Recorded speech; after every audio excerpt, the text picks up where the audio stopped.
What is IMAP? What is POP3?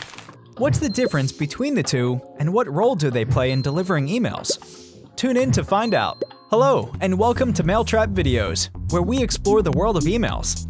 Before we dive into the differences, let's figure out what IMAP and POP3 are.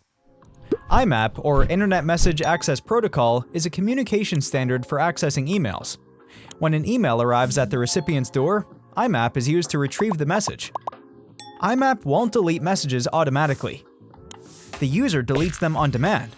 This means that recipients can access their emails from various devices and email clients at the same time, such as laptops, smartphones, tablets, or web and mobile apps. So what about POP3 then? Post Office Protocol 3, or POP3, is another standard for accessing emails. It was designed for situations when internet access is limited. Unlike IMAP, POP3 downloads all the messages from the server and deletes them afterward. So instead of the server, the emails are stored on a specific device.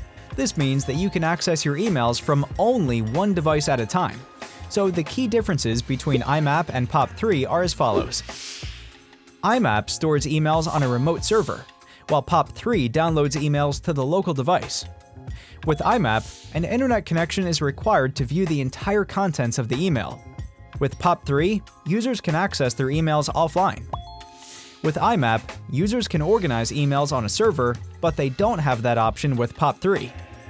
IMAP synchronizes the changes the user makes to the emails, while POP3 doesn't. If both protocols retrieve emails, how do you choose one?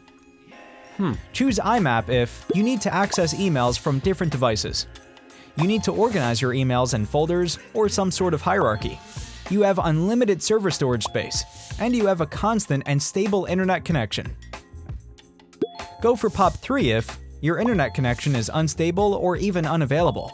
You prioritize privacy over accessibility and prefer to store emails on a local machine. You're the only person with access to your email account and use a single device for that purpose. That concludes our quick overview of IMAP and POP3. Thank you for watching this video brought to you by Mailtrap, an email delivery platform to test, send, and control your email infrastructure in one place. If you found this video useful, please like and subscribe. More email-related content is on the way. See you soon!